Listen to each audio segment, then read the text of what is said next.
Será que dá para viver apenas com os dividendos de uma boa carteira de ações? Eu já vou responder essa pergunta antes da vinheta. Dá. Com certeza dá.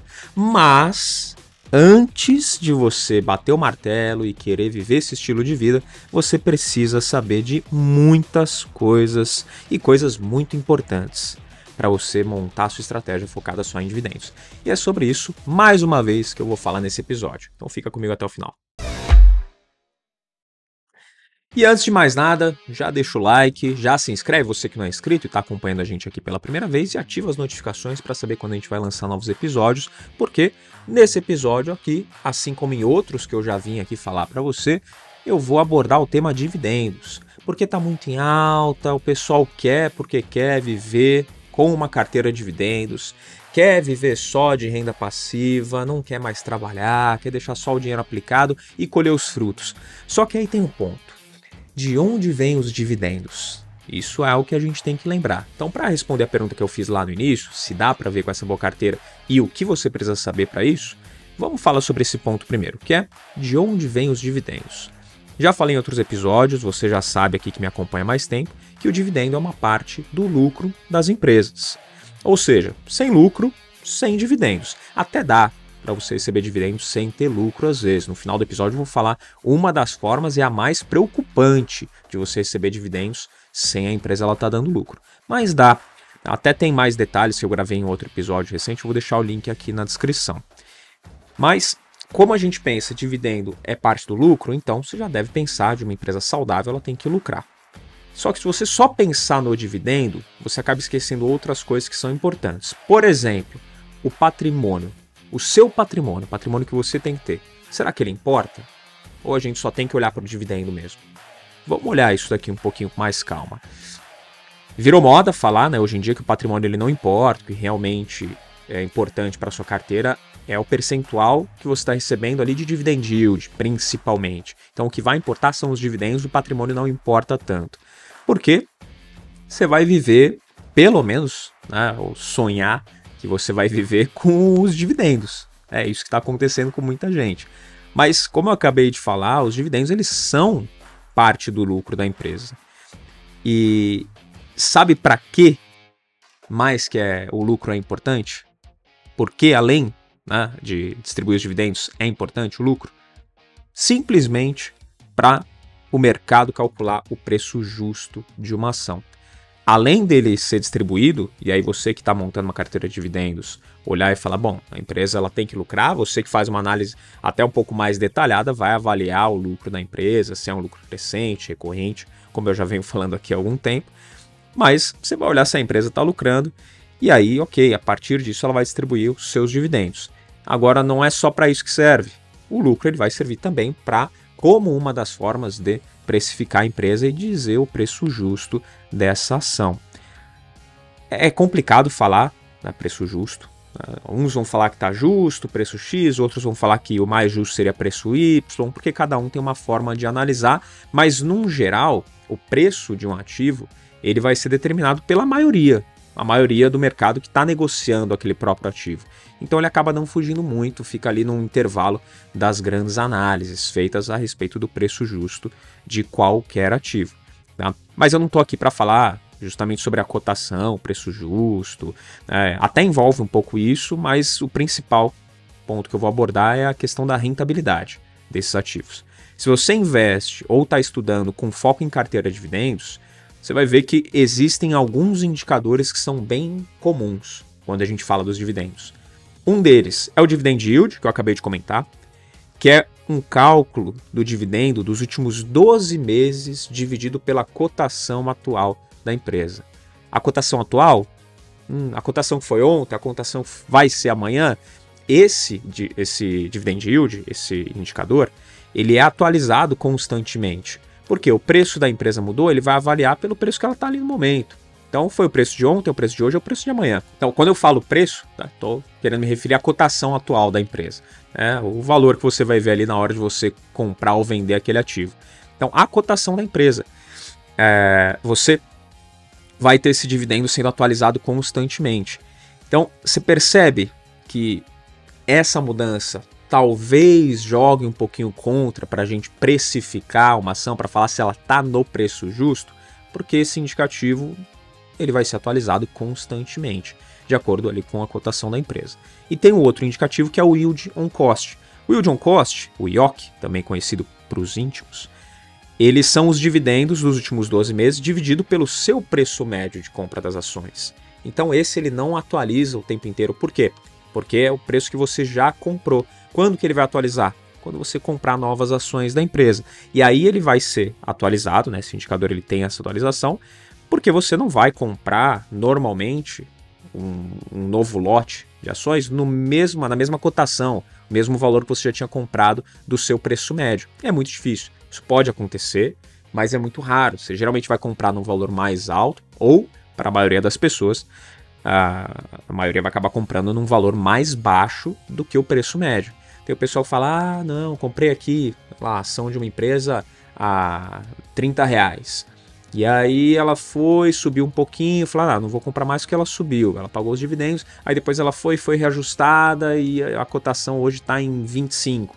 Ah, eu vou comprar um pouco mais dessa empresa para fazer um preço médio mais baixo. Já deve ter ouvido isso, você investe em ações há mais tempo, ouve mais desse conteúdo, mas normalmente quando as pessoas vão comprar novamente ações das empresas que estão na carteira, elas buscam um preço mais baixo. Compra na baixa, vende na alta, né? Aquele velho ditado, e o pessoal tenta replicar isso, apesar de na maioria das vezes fazer o oposto. Mas normalmente o pessoal vai querer comprar por um valor mais baixo. E aí, quando você faz compras novas dessa mesma ação, aí o seu yield on cost ele muda. E aí eu quero voltar agora, né, aquela pergunta que eu fiz antes de explicar um pouquinho mais desses indicadores, que é se o patrimônio importa de fato. E aí, esses dois indicadores, será que importa o patrimônio? Seja analisando pelo dividend yield ou pelo yield on cost, se você deixar de olhar em termos percentuais e analisar em termos nominais, ou seja, ganhei R$1.000 de dividendo, por exemplo, você vai ter que considerar o patrimônio na sua conta. Eu vou explicar de uma forma mais fácil para você entender. Vamos supor que uma empresa X que está na sua carteira, ela pagou 10% de dividend yield no ano. Você precisa ter R$10.000 de patrimônio para conseguir receber esses R$1.000 que eu citei de exemplo aqui. Para você ter uma ideia, o dividend yield do IDIV, hoje em dia, que é o índice das empresas de dividendos da Bolsa Brasileira, ele é de 7,29% nos últimos 12 meses. Então, o dividend yield do IDIV, que reúne essas empresas, é de 7,29%. Ou seja, para você ter uma empresa que paga 10% de dividend yield, já é um ponto fora da curva, hoje em dia pelo menos. Mas é possível, tá? É possível você ter também. Se você tem alguma empresa que está nesse nível, inclusive, manda aqui nos comentários. Fala, pô, eu sei que o IDIV é 7,29%, mas eu tenho uma na minha carteira que está com dividend yield superior aqui, tá 10, 12, 15, 20, 30%. Manda aqui nos comentários para a gente ficar sabendo também. Tá? Então, para você ter essa empresa que vai passar dos 10% é difícil, tá? Vai ser acima do IDIV. E para ter uma carteira por anos e anos que vai te pagar acima da média do IDIV, aí complica um pouquinho mais até. É muito difícil. O ponto é, dificilmente você vai ter uma carteira que vai te pagar 15% ou 20% por vários anos seguidos. Então, meu amigo, para você poder viver de dividendos, você precisa criar patrimônio. Não tem mágica. Você precisa criar patrimônio. Porque se você está olhando ali para o dividend yield, você fala, pô, eu quero receber 10%. Tá, mesmo que você consiga isso, que está acima hoje do IDIV, 10% de R$1.000 são R$100, de 10 mil são R$1.000. Vai mudar a sua vida? Não. Então o que vai ditar o quanto você vai receber? Principalmente o seu patrimônio. Se a gente for analisar em termos nominais ou termos percentuais, vai ditar é o tamanho do seu patrimônio. Então não adianta se iludir e pensar, pô, vou viver de dividendos aqui, mas sem ter construído um patrimônio relevante. Não faz sentido. E aí a gente vai comparar aqui também, que é o que muitas pessoas que estão nessa fase de acúmulo estão confundindo hoje a visão de enxergar a carteira de dividendos como uma possibilidade de crescer patrimônio de forma mais rápida, de ganhar dinheiro sem trabalhar ou receber das empresas, falar, não, mas eu estou recebendo dividendo aqui, então meu patrimônio está crescendo. mas está crescendo da melhor forma possível? Está, de fato, aumentando o seu patrimônio como ele deveria? Ou não, você está satisfazendo a sua vontade só porque, pô, eu estou recebendo aqui na minha conta direto o dividendo? Vamos comparar o retorno dos dividendos versus a renda fixa, por exemplo. Muita gente vem com um comparativo hoje entre renda variável e renda fixa. E aí fala, pô, Fabrício, por que eu vou receber mais ou menos 8% de dividend yield no ano se a Selic está me pagando um pouco mais de 10% ao ano, no momento agora que a gente está gravando esse episódio? Bom, tem alguns motivos para isso, tá? Primeiro, dividendos não tem imposto de renda, pelo menos atualmente, no momento que a gente está gravando esse episódio, e não sai nada do montante. Na renda fixa, todo o resgate sai do montante, o que vai impactar os seus resultados no futuro. Se você for analisar num curto espaço de tempo, 3 meses, por exemplo, a diferença não vai ser quase nada. Mas se você for olhar para 10 anos, aí a diferença ela é muito grande. Ela chega a ser imensa. Porque, como eu falei agora há pouco, os dividendos eles vão vir do lucro das empresas. E a empresa, ao longo do tempo, diferente de um título de renda fixa, por exemplo, a empresa ela pode aumentar o lucro de um ano para o outro e aumentar brutalmente. Ainda mais se é uma empresa que ela está ali com uma boa gestão, é um negócio que tem uma possibilidade de crescimento, e você fez uma análise no mínimo interessante, você se expõe a esse risco. Estou falando que vai acontecer, mas você se expõe a esse risco de ter na sua carteira uma empresa que ela vai aumentar muito o lucro de um ano para outro, ou daqui a 2, 3 anos talvez, mas ela pode ter essa guinada no lucro de um ano para outro. Se você não mexe no principal e ainda vai poder receber os dividendos no futuro, faz sentido se expor a ações, né? A gente olhar para uma carteira que vai pagar dividendos, quer você queira receber ou não. Mas a gente pode olhar o outro lado também nessa carteira, tá? Fala, tá, Fabrício, beleza, então se der certo, ótimo, vai ser muito bom. Mas e se der errado? E se o lucro da empresa ele não subir? Pelo contrário, ele andar para trás? Se o lucro cair? Pode acontecer? Pode, a gente está falando de empresas, pode pegar um ano ruim, pode ter uma grande crise, pode ter algum problema regional muito forte também, algum desastre climático, isso pode acontecer. Por isso, você precisa saber selecionar boas empresas. E boas empresas são empresas geradoras de lucros. Basicamente isso. Tá? Resumindo, bem resumido mesmo, uma boa empresa é uma empresa que é geradora de lucro. Se você tem uma empresa na sua carteira, porque ela é uma boa pagadora de dividendos, mas você não faz ideia de como anda a evolução do lucro dela, segue o meu conselho. Só segue o meu conselho, você vai me agradecer muito depois. Mas para o que você está fazendo em relação a investimentos, corre lá e vê isso direitinho para você evitar se dar mal no futuro. Analisa direitinho. Você tem uma empresa lá que você escolheu porque ela paga bons dividendos, mas você não faz ideia do lucro dela, por que é gerado, o que acontece. Dá uma parada, né? Tira o pé do acelerador e vai avaliar isso direitinho. Depois você me agradece, tá bem? Para você não ficar aí iludido por muito tempo, porque mesmo se a empresa não tiver um grande crescimento de lucro por 1 ou 2 anos, isso acontece com praticamente todas as empresas, você ainda vai poder usar, além do dinheiro que você poupou da sua renda, que é um dos pontos principais para você construir patrimônio, o quanto você vai conseguir separar por mês para investir, a sua capacidade de poupança. Além disso que você já separou e poupou da sua renda, o dinheiro dos dividendos para você comprar mais ações. Pode ser da mesma empresa? Pode. Você pode fazer mais... comprar mais ações, fazer uma posição maior na empresa que já está te pagando dividendos. Você pode comprar ações de outras empresas para você diversificar ainda mais a sua posição e falar, bom, ela está me pagando aqui, mas não sei se essa empresa aqui vai muito longe não. Tem uma analisada ali nos resultados dela, não entendi muito bem o negócio ainda, não sei como que ela está gerando lucro, mas está com resultados legais. Vamos fazer o seguinte, dar uma diversificada para diluir o meu risco. Então ela está te pagando dividendos, você tem ali a sua renda que você poupou, você pode ir montando posição com sua poupança pessoal e com os dividendos em outra empresa, também com um bom potencial, também boa geradora de lucro, tá? Aí você vai criando aquele efeito que é conhecido por todos os investidores, que é o efeito bola de neve. Você vai recebendo dividendo, você vai poupando da sua renda também e investindo cada vez mais para você aumentar o seu patrimônio investido.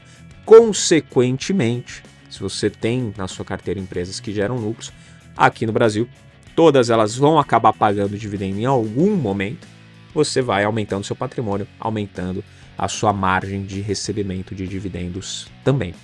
Ah, mas é 10%, ou é 5% que eu vou receber só. Uma empresa que é muito boa pagadora de dividendos, não paga dividendos muito elásticos. É 5%. Tá, mas você está recebendo 5% sobre 5 milhões, por exemplo, e não 10% sobre 1 milhão. Faz as contas aí e manda aqui nos comentários o que você prefere, 5% de 5 milhões ou 10% de 1 milhão. Manda aqui nos comentários para a gente saber qual que é a sua preferência, se é dividendo ou ter um patrimônio muito grande. Tá? E com isso a gente conclui o quê, no fim das contas? Que o discurso de viver de dividendos ele é muito sedutor. Quem aqui não ia gostar de ter ali uma receita para pagar todos os seus gastos mês a mês sem precisar trabalhar, só com um patrimônio que você já construiu, todo mês ali entrando um dinheiro que fosse suficiente para você quitar todos os seus boletos, pagar todas as suas contas, aí, manter o padrão de vida, poder viajar, aproveitar de um padrão confortável. É muito sedutor, mas não tem como você receber dividendos relevantes sem ter um patrimônio relevante. Percebe que a conta ela não fecha? Se você não tem um patrimônio relevante, como que você vai fazer para ter dividendos relevantes que vão ser suficientes para dar o conforto que você espera? E não dá para você sair buscando também as vacas leiteiras sem olhar a receita e o lucro dessas empresas. Aliás, você sabe de onde vem esse termo vacas leiteiras? É da matriz BCG, criada pela Boston Consulting Group nos anos 1970 para analisar uma empresa e o seu portfólio de produto. Vaca leiteira seria o produto ou a empresa que chegou a um estágio de maturidade que não precisa de muito investimento para poder gerar receita e gerar lucro. Isso é uma vaca leiteira. Conhece alguma hoje, falando da Bolsa Brasileira? Manda aqui nos comentários também. Quem você acha que são as ou a principal vaca leiteira da nossa Bolsa? E o inverso da empresa, da vaca leiteira, é a empresa estrela, que cresce muito, gera pouco caixa e precisa de muito investimento ainda para poder chegar na maturidade. Então esse seria o inverso da vaca leiteira, mas também tem aquele grande abacaxi no meio desse miolo aí, né? Que é o produto ou a empresa que já está deixando de ser rentável e vai ser repensada ou até vai ser descontinuada num futuro não tão distante. Lembra que eu falei de você receber dividendo, mesmo que a empresa não estivesse gerando lucro? Pois é, as empresas abacaxi, elas acabam fazendo isso também. Você pode até receber um dividendo alto, mas pode ser uma empresa que está sendo desinvestida. E aí, nesse caso, o seu prejuízo ele é 100% garantido. Confia? Pois é. Então, fica ligado nessas empresas, toma bastante cuidado e faz a tua análise básica ali para você conseguir não pensar só em dividendos. Ponto principal é o quê? Sua maior preocupação, ter um patrimônio relevante. Foca nisso, tenho certeza que você vai construir muito mais para o seu futuro. Curtiu o episódio? Deixa o like, não esquece de se inscrever você que não é inscrito, ativar as notificações e seguir a gente lá no Instagram, @MoneyPlay_podcast e o meu pessoal, @oFabrício Duarte. Eu encontro você aqui no próximo Money Play. Tchau!